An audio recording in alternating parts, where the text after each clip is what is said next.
मैं एक Japanese culture वाली कंपनी में काम करता हूँ। 5 एस हैं, जैपनीज़ के वर्ड हैं सीरी, सेसो, सेतो, शित्सुके और शिकेत्सु। बचपन में मैं बहुत ज़्यादा सांवले रंग का था। क्लास में कुछ एक कम्युनिटी से बच्चे आते हैं, मुझे टींट कहते थे। पहले मुझे लगा कि मेरे बिरादरी के लिए कुछ ऐसा कुछ बोलते होंगे। जैसे ही मैं स्कूल से बाहर निकला तो मुझे कुछ और लोग मिले, वो भी टींट बोले। तो वो चीज़ ना मुझे इतनी चुभती थी। काफ़ी सोचा, कुछ लोगों से पूछा, तो मेरे को पता लगा कि मेरे रंग की वजह से ये चीज़ें हमारे समाज में बच्चों के मन में बहुत हम बचपन से डाल देते हैं। वो चीज़ें फिर उसके दिमाग में सारी उम्र चलती रहेंगी और फिर ऐसे ही बच्चे चाइल्ड अब्यूज़ का शिकार होते हैं, सेक्सुअल अब्यूज़ का शिकार होते हैं। नमस्कार, टीआरडी टॉक शो में आप सबका स्वागत है। आज जो हमारे गेस्ट हैं वो हैं मनोज सोखाल। आइए मिल के उनका स्वागत करते हैं। नमस्कार मनोज, स्वागत है आपका। जी नमस्कार, बहुत बहुत शुक्रिया आपका, आपकी पूरी टीम का मैं बहुत बहुत शुक्रगुजार हूँ कि एक नॉन सेलिब्रिटी कल्चर को आपने जो प्रमोट कर रहे हैं, जिस तरह से एक कॉमन मैन की आवाज़ जो आपके प्लेटफॉर्म के माध्यम से लोगों तक पहुँच रही है, एक बहुत ही सराहनीय कदम है। अपना इंट्रोडक्शन दीजिए मनोज। इंट्रोडक्शन अगर मैं बहुत ही छोटे शब्दों में कहूँ तो एक साधारण आदमी जो अपने जीवन में अच्छा बनने और अच्छा करने की कोशिश में लगा हुआ है, जिससे कि अपना जीवन अपने परिवार के लिए कुछ अच्छा कर सके। इसके साथ साथ कुछ अपने शौक़ हैं, लिखने के, घूमने के, अच्छे लोगों से मिलने के, उसी में लगे हुए हैं, उसी में ज़िंदगी कट रही है। यही अपना परिचय है। आम लोगों को पॉडकास्ट पे लाने का एक यही रीजन है, खासकर लड़कों की बात कम करते हैं।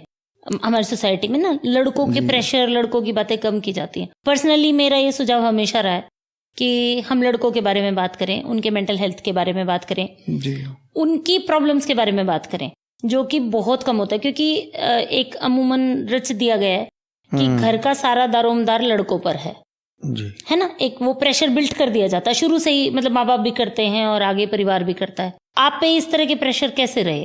देखिए, पारिवारिक जिम्मेदारी तो मेरे पास, हालांकि मेरे माता पिता ने काफ़ी सहयोग किया, अभी तक भी काफ़ी वो सपोर्टिव रहे हैं। मेरी अपनी जिम्मेदारी बनती है मेरे परिवार को लेके, वो हमेशा आगे खड़े रहते हैं। उसके अलावा जो मेरे बच्चा है या वाइफ है, उनके प्रति जो जिम्मेदारियां निभाते हो जाता है कभी कभी कि थोड़ा बहुत स्ट्रेस या फिर कुछ परेशानियां, तो उन चीज़ों को अपने विवेक से और समझ से, और जो हमने सीखा है आज तक या पढ़ा है, या फिर बड़े लोगों का जो आशीर्वाद रहा है उसकी कृपा से सब ठीक चल रहा है।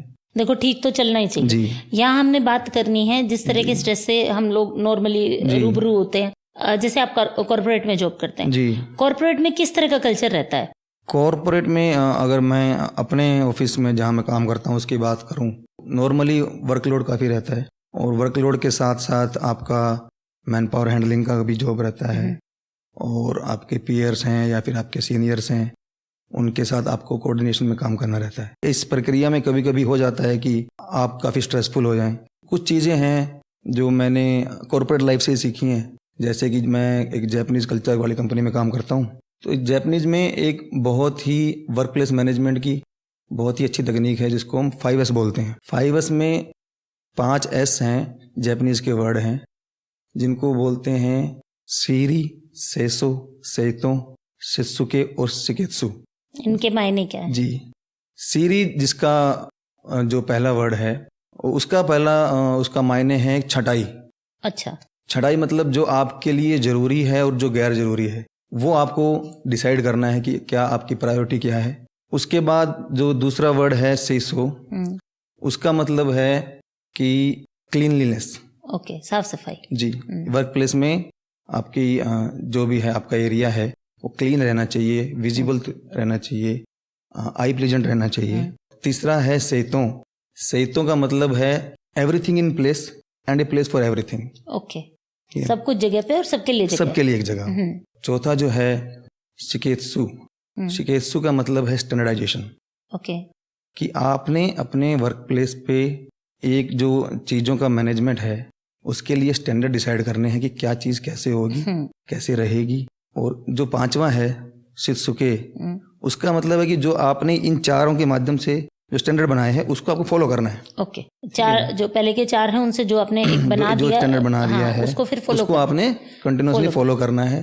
और ये जो 5S है, ये मुझे लगता है कि हम लोग अपने जीवन में भी इम्प्लीमेंट कर सकते हैं। जैसे कि हम लोग डिसाइड कर सकते हैं कि किस तरह के थॉट हमारे लिए इम्पोर्टेंट हैं, बिल्कुल, किस तरह की चीज़ें हमारे लिए इम्पोर्टेंट नहीं है, कौन लोग हैं जो हमारे जीवन में टॉक्सिक नेचर के हैं या फिर डिप्रेशन टाइप के हैं। तो हमें छंटाई के द्वारा अपनी प्रायोरिटी डिसाइड करके उन्हें अपने जीवन से, अपने दिमाग से दूर करना है।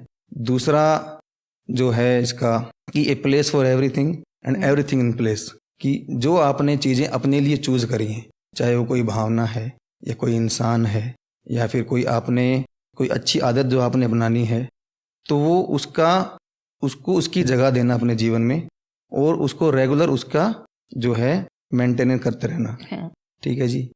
तीसरा जो क्लीनलीनेस की बात है, क्लीनलीनेस के अंदर आप अपने थॉट को और अपने जीवन से जो नेगेटिव विचार हैं उनको आप कंटिन्यूसली निकालते रहिए, चाहे वो किसी गुरु का साथ लेना पड़े आपको, या कुछ बुक्स अच्छी पढ़नी पड़े, या किसी धार्मिक स्थल पर यात्रा करनी पड़े, या आप अपना कोई शौक पाल लो, या कोई अपना आपको शौक के माध्यम से आप अपने दिमाग को, अपने मन को और अपने आसपास के माहौल को बिल्कुल साफ रखें।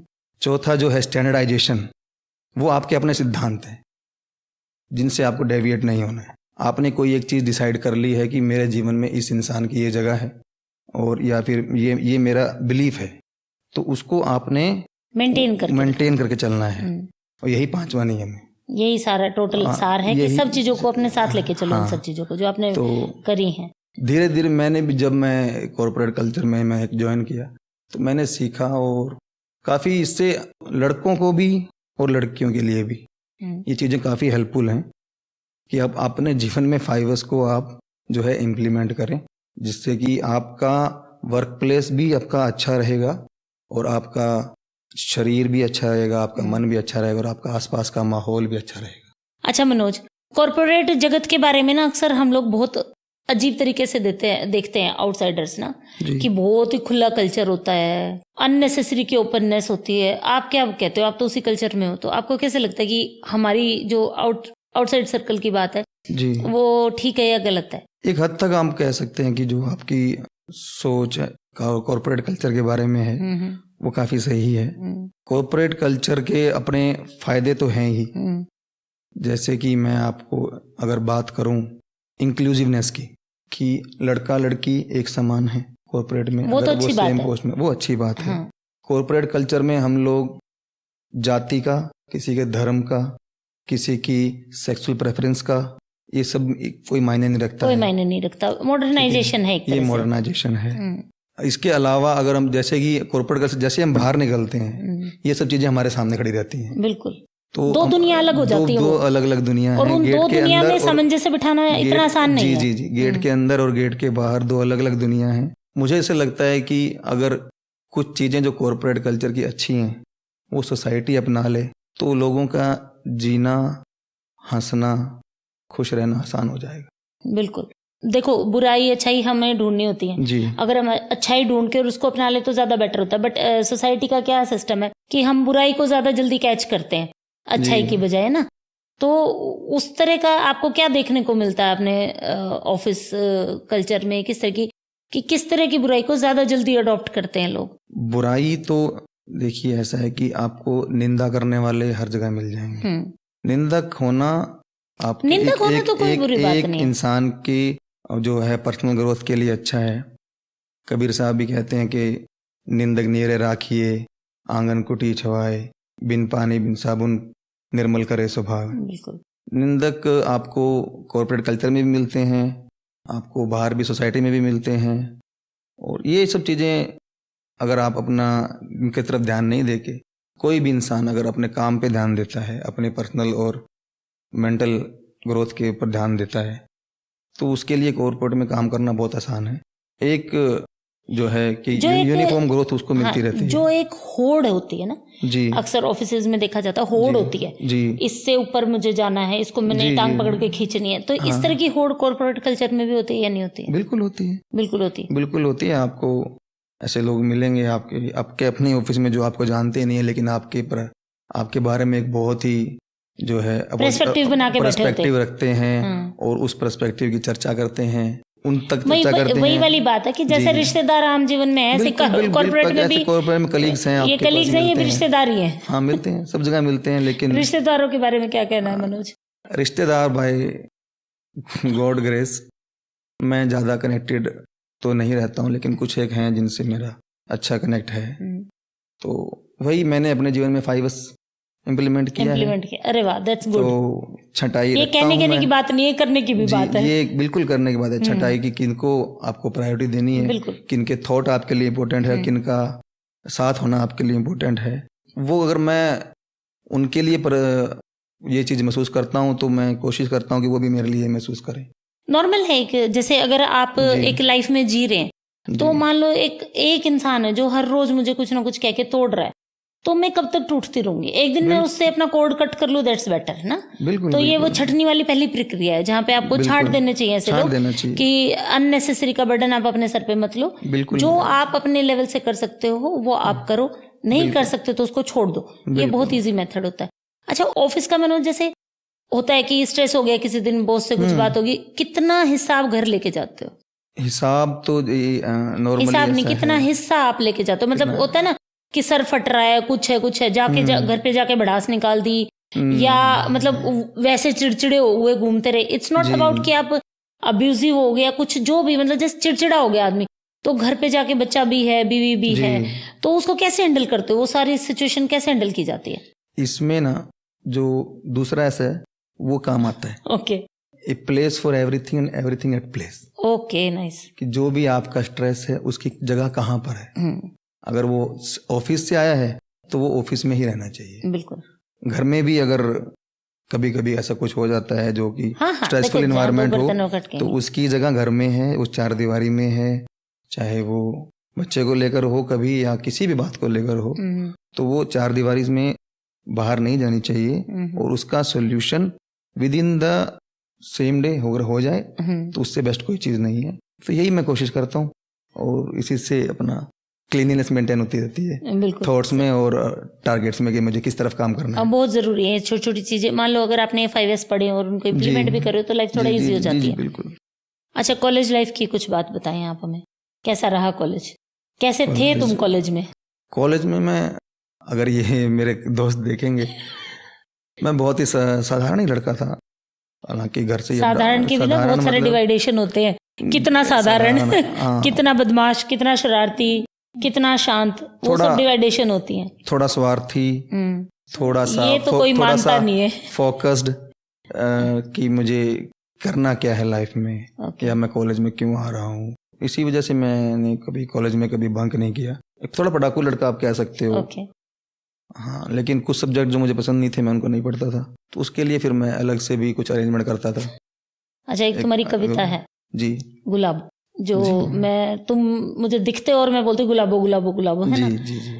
उसकी कोई कहानी जो है तुम्हारी वो बताओ। गुलाबों की एज सच कोई इंस्पिरेशन या ऐसा कहानी कोई नहीं है।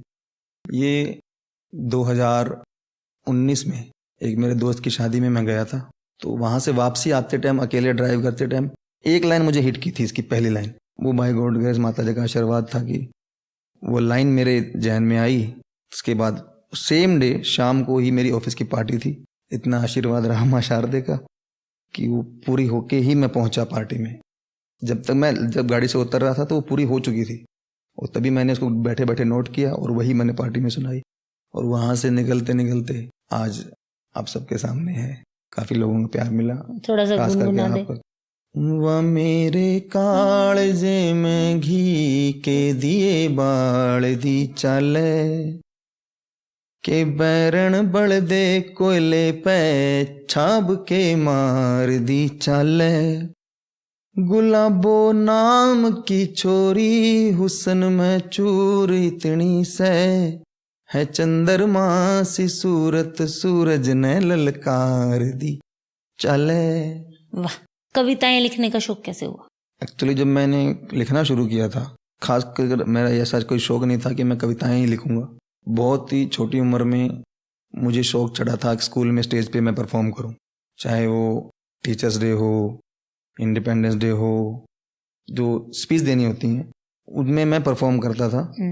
खास करके स्पीच, कुछ स्पीच मैं मेरे पिताजी से लिखवाता था और कुछ स्पीच के लिए वो मुझे अपने एक दोस्त के पास भेजते थे, उमाशंकर अंकल हैं, उनके पास मैं 2 या 3 बार वो स्पीच लिखवाई है मैंने उनसे।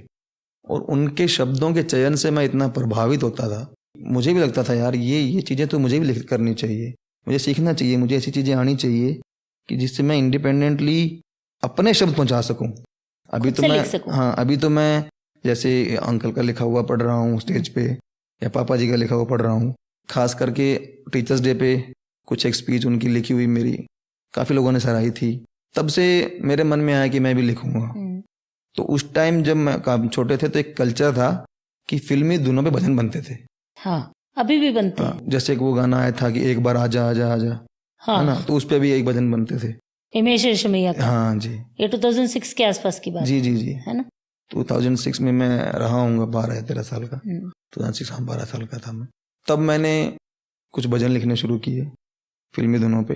काफ़ी मैंने भजन लिखे उस समय, हालांकि अब वो डायरी या कापी मेरे पास नहीं है। खो नहीं गई। मैं एक्चुअली बहुत ही इंट्रोवर्ट टाइप का लड़का रहा हूँ शुरू से। मैं जो चीज़ें छुपा के रखता हूँ, अगर कोई उसको देख ले तो मुझे ऐसा होता था कि ये तो अब मेरी रही नहीं, तो जो मेरी नहीं मैं उसको अलग कर देता था। तो मैंने कई बार मेरी लिखी हुई कहानियाँ, मेरी लिखी हुई जो कविताएं हैं खुद भी जलाई हैं कि जो मेरी नहीं है, अब मेरी रही नहीं तो मैं क्यों रखूँ इसको मेरे पास। ये तो गुस्सा मानूंगी। हाँ, ये गुस्सा आप कह सकते हैं। धीरे धीरे इस चीज़ों में काफ़ी सुधार आया, क्योंकि प्यार मिलने लगा कविताओं के माध्यम से। तो मुझे लगा कि ये जो पहुंच रही है अगले के दिल तक, जो सुनने वाले के दिल तक उसको अच्छी लग रही है मेरी चीज़, तो वो उसका भी तो हक है उसके ऊपर। मेरा क्या हक है इसको जलाने का या ख़त्म करने का। वहाँ से मैंने फिर धीरे धीरे कुछ कविताएं लिखनी शुरू करी कॉलेज टाइम में। उस समय मैं बहुत ज़्यादा, मेरा कुछ नॉलेज नहीं था। मैं कोविड टाइम में मुझे सीखने को मिला काफ़ी कुछ आपके आशीर्वाद से। आपसे भी हम कोविड टाइम में रूबरू हुए। मैंने कविताएं, गज़ल लिखना सीखा। एक गज़ल को लोग हवा मानते थे काफ़ी ज़्यादा, मैं तो आज भी मानती हूँ। बहर बहुत बड़ी चीज़ है, बहर, काफिया, रदीफ, वजन। मैंने इतना गहरा तो नहीं सीखा है, लेकिन जब मैंने थोड़ा बहुत सीख लिया गज़ल के बारे में, गज़ल की संरचना के बारे में, फिर मैंने अपने जो गीत लिखे हुए थे मैंने उनका वजन नापा कि मैं जो गीत लिख रहा हूँ वो अगर बहर में है कि नहीं। तो मुझे तो सही लगे, सारे ऑलरेडी मीटर में थे, ऑलरेडी बहर में थे। तो जब मैं जो चीज़ मैं पहले से लिख रहा हूँ वो मतलब मेरे स्वभाव में है, तो मुझे इतना ज़्यादा कुछ उससे खौफ खाने की जरूरत नहीं है जो गज़ल है। अच्छा मनोज, जैसे अमूमन कहा जाता है कि जो भी शायर होते हैं या लेखक होते हैं, जो भी हाथ में लेखनी थामता है वो किसी न किसी टूटे रिश्ते के साथ लेखनी को थामता है। तुम्हारा क्या कहना है इस बारे में? टूटे दिल से उठाता है। ओके। चाहे वो किसी भी इंसान को लेकर हो, या अपनी प्रेमी या प्रेमिका को लेकर हो, या फिर समाज में घट रही जो ऐसी चीजें हैं जो उसको डिस्टर्ब करती हैं, जिससे उसका दिल दुखी होता है, वहां से चीजें उठती हैं। तुम्हारी कहाँ से उठी? मेरी जो अगर मैं बताऊं, सच बताऊं जी, कि मैंने जो श्रृंगार लिखना शुरू किया वो लिखना शुरू किया मैंने कॉलेज लाइफ में। एक बहुत ही कम समय की छोटी सी कहानी थी, कहानी क्या किस्सा ही था बस। वहाँ से धीरे धीरे मैं, हालांकि अपने जो प्रेमिका या कह सकते हैं उसके लिए लिखना शुरू किया। उसको मैं भेजा करता था अपने कुछ कपलेट्स, कुछ मिसरे, उसे अच्छे लगते थे। उसे भी कोई सराहने वाला मिल जाए तो और लिखने पढ़ने का शौक था उसे, शायद अभी भी होगा। वहीं से धीरे धीरे शुरुआत करके, हालांकि उन सब का कोई संग्रह मेरे पास नहीं है और मुझे लगता है उसके पास भी नहीं होगा, क्योंकि अब अगर शादीशुदा कोई हो जाता है तो नॉर्मली नहीं रखता है अपने पीछे का कोई भी हिस्सा। बिल्कुल, तुम्हारे 5S का एक आगे क्लीननेस, तो रिश्तों का भी जो जितना भी है उसको छोड़ के आगे बढ़ना चाहिए। हाँ, दूसरा क्या कि बहुत ही कम समय के लिए मैं इश्क में कह सकते हैं रहा। वैसे बहुत खूबसूरत एहसास है मनोज, बहुत ही खूबसूरत एहसास, अभी भी एहसास। जब अगर मैं उसके होने का, उस समय का करूं, मैं अपने आप को उस समय में इमेजिन करूं, तो मैं अभी भी बहुत खुश रहता हूं उसको, उस समय के बारे में, वक्त को याद बिल्कुल करके। बिल्कुल। देखो तो अगर आप सच में प्यार में थे ना, जी, तो आप कभी उससे ओवरकम नहीं कर सकते। नहीं कर सकते। ये जो लिख देते हैं वो बेवफा, ये बेवफा, वो फिर प्यार वाली हाँ, चीज कम ही होती है वहां पर, वहां जिद जी, ज्यादा हो जाती है। बिल्कुल। तो अगर आप प्रेम में हैं तो आप आजीवन बिना मिले भी प्रेम में रह सकते हैं। बिल्कुल रह सकते हैं। साहिर साहब कहते हैं कि वो अफसाना जिसे अंजाम तक लाना ना हो मुमकिन, उसे एक खूबसूरत मोड़ देकर छोड़ना अच्छा। बिल्कुल। तो ये अमृता सारी जिंदगी इसी पे रही। जी, वो जो पहली लाइन है ना, वो तो सब मान लेते हैं, लेकिन दूसरी लाइन पे लगभग रिश्ते उस चीज को फॉलो नहीं कर पाते, और मेरा भी नहीं हो पाया। जैसे कि रेमन धागा प्रेम का मत तोड़ो चटका है, वो चटक के टूटा और बस टूटा ही हुआ जब से। बस इतनी सी प्रेम कहानी थी। एक मेरे गीत में मैंने लिखा था कि जाने बिगड़ा था शनिचर, या कोई बिगड़ी दिशा, या किसी चौराहे पर ये पांव थे धराए हम जो एकम को चले थे आस पूनम के लिए, प्यार में एक मास भी पूरा नहीं कर पाए हम। तो बस बहुत ही थोड़े समय में चीजें बहुत बदल गई हैं, बहुत लाइफ से अलग हुई। उसमें एक चीज जो है कमी मुझे लगती है कि शिद्दत वाला इश्क की जब तक हम नहीं पहुंच पाए, जिससे कि मेरे को इंस्पिरेशन मिलती रहे कुछ लिखने की, तब से मैं फिर अपनी और की चीजें ही लिख पाता हूँ, उस और की चीजें मैं नहीं लिख पाया। अगर लिख भी पाता हूँ तो प्रॉपर नहीं पहुंचती हैं वो चीजें, कि तुमको लगता है मैं सिर्फ गैस करके लिख पाता हूँ। नहीं, तुम जैसे जो लिखते हो, हम जो अगर हमारे दिल तक पहुंच रहे, तो इसका मतलब तुम अच्छा लिख रहे हो। वो जब रिश्ता पूरा नहीं हुआ, जिसको हम मानते हैं कि इसको पूरा होना कहते हैं, हाँ, वो उस स्टेज तक नहीं पहुंचा जी, वो तो मानसिक तौर पर कैसा लगा उस वक्त? क्या मतलब वो ट्रोल माइंड सह पाया था? वो चीज दिमाग ने एक बार समझी थी, या थोड़ा नेगेटिव साइड चले गए थे, या स्ट्रेस हो गए थे, क्या हुआ था? नेगेटिव साइड तो देखिए, मैं कभी भी, चाहे अगर मैं उस समय की बात करूं, हालांकि मैं एक टीनेजर था, या आज एक मैच्योर्ड मैन की तरह मैं यहाँ बैठा हूँ, तो नेगेटिव सोच ईश्वर की कृपा सही रही है कि मेरे मन में कभी नहीं आई। मुझे मेरे माता पिता ने काफ़ी अच्छे माहौल में और काफ़ी अच्छे संस्कारों के साथ अध्यात्म से जोड़ कर रखा है। ये बहुत ज़रूरी है जी। और मैंने बचपन में ही, उन्होंने मुझे गीता का पाठ पढ़ाया, मुझे इंस्पायर किया बार बार कि आप गीता पढ़ें। इन चीज़ों ने मुझे उस तरफ जाने के लिए कभी भी मोटिवेट नहीं किया। अध्यात्म का होना हमारे जीवन में यही चीज़ें जो है इम्पोर्टेंस रखता है, कि आपको एक सही रास्ते पे और एक मजबूत इंसान की तरह वो बनाए रखता है। बिल्कुल। परिवार का साथ बहुत जरूरी है। कहने का मतलब ये कि आप किसी भी स्टेज में हैं, कहीं पे भी हैं, अगर आपके पास माँ बाप सही तरीके से खड़े हैं, आपको सपोर्ट कर रहे हैं, तो लाइफ में आगे बढ़ने से कोई नहीं रोक सकता, है ना? तो अभी की लाइफ कैसी चल रही है मनोज? एक छोटी बिटिया है आपके पास। पिता बनने के बाद की जो जिंदगी होती है जी, मेरे ख्याल से लड़कों के ऊपर ना बहुत प्रेशर होता है कि आप पिता बन गए और मुझे ये करना है, मुझे वो करना है। इस तरह की कोई सिचुएशन आती है, या उसको भी सहज रूप से लेके चले हुए आप कि हाँ हो रहा है और होता रहेगा? जी जी जी। हमारे समाज में, मैं जिस इलाके से आता हूँ, आज भी यही है कि बेटी है हुई है तो खर्चा बड़ा हो गया, कुछ हिसाब किताब, या फिर झुक के रहना पड़ेगा इंसान को। लेकिन मैं 2.5 साल में आज तक भी मुझे ऐसी एक बार भी मुझे ऐसा फील नहीं हुआ कि मेरी बेटी अब पैदा हुई है तो मुझे किसी के आगे झुकने की जरूरत है, या आंखें नीचे रखने की जरूरत है, गर्दन नीचे रखने की जरूरत है। मैं आपको एक बात बताता हूँ। बचपन में मैं बहुत ज्यादा सांवले रंग का था। सांवला मतलब आप कह सकते हैं कि मेरी ये जो जैकेट मैंने पहन रखी है और मेरी शक्ल का जो रंग मैच हो जाता था, इतना आप कह सकते हैं। तो मेरे क्लास में कुछ एक कम्युनिटी से बच्चे आते हैं, मुझे टींट कहते थे। अच्छा, जो अचार डलता हमारा जिसमें? नहीं, टींट। मुझे भी काफी, मैंने सोचा कि टींट क्यों बोलते हैं मुझे। मेरी बिरादरी के कुछ और मेरे समाज के जो लड़के थे, जिस समाज से मैं आता हूँ, उनको भी टींट बोलते थे, हालांकि वो भी सांवले रंग के थे। तो पहले मुझे लगा कि मेरे बिरादरी के लिए कुछ ऐसा कुछ बोलते होंगे। जैसे मैं स्कूल से बाहर निकला तो मुझे कुछ और लोग मिले, वो भी टींट बोले। तो मैंने पूछा एक बार, अच्छा टींट भी ऐसे नहीं बोलते थे, ऐसे बोलते ए टींट, मतलब दुत्कारते थे। ओके। हालांकि मैं एक बहुत ही स्टूडियस बच्चा था और पढ़ाई में काफी अच्छा रहा, टीचर्स का भी मतलब कह सकते हैं फेवरेट स्टूडेंट्स में था मैं। ए टींट, तो वो चीज ना मुझे इतनी चुभती थी ना क्योंकि वो लहजा ऐसा होगा जी, कि अगर मैं मान लो सफलता के 7वें पायदान पे भी खड़ा हूं ना, तो मेरे कान में गूंजते थे कि ए टींट। फिर मैंने काफी सोचा, कुछ लोगों से पूछा कि यार ये टींट क्यों बोलते हैं, तो मेरे को पता लगा कि मेरे रंग की वजह से ऐसा बोलते हैं। हाँ, वो किसी एक कम्युनिटी से आते हैं, उनकी कम्युनिटी में इस तरह की चमड़ी के रंग के लोग नहीं होते हैं। जब तक मैं एक फादर नहीं बना था तब तक तो मेरे को मैं ट्रॉमा रहा मेरे साथ ये चीज। वो तुम्हें अभी भी है? हाँ, तुम्हें फील हुआ क्योंकि मैंने काफी एक उम्र तक ये चीज सही है, सही क्या है कि मतलब कुछ साल तक ही सही है, लेकिन उसका जो वो चीज है मेरे दिमाग में हमेशा रही। हाँ, जब देखो बचपन की जो चीजें होती है ना, वो अगर आपने कुछ गलत देख लिया है या आपके साथ कुछ गलत हुआ है, आप जिंदगी भर उस चीज को नहीं भूल सकते, ये फैक्ट है। इसलिए हमेशा कहा गया है कि बच्चों को प्रोटेक्टिव रखो, खासकर लड़के, मतलब कुछ भी बीत जाए उनके साथ वो घर में कभी शेयर नहीं करते हैं, बताते नहीं है। तो ये बहुत जरूरी है कि लड़कों को अपनी बातें अपने पेरेंट्स के साथ शेयर करनी चाहिए, अपने बहन भाई के साथ शेयर करनी चाहिए।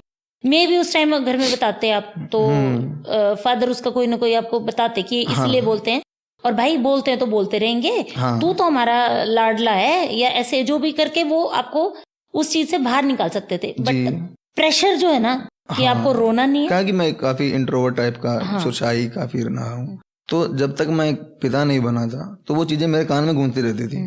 अब जब मैं शाम को घर जाता हूँ, मुझे देख के जो मेरी बेटी के चेहरे पे मुस्कान आती है, शी सो स्वीट, इतनी प्यारी स्माइल देती है। मेरे से पहली बार मिली आज, और वो मतलब मैं लाइफ लॉन्ग उसकी स्माइल नहीं भूल सकती कभी। मुझे लगता है कि मेरे से खूबसूरत इंसान कोई भी नहीं है। ये चीजें हमारे समाज में बच्चों के मन में बहुत हम बचपन से डाल देते हैं।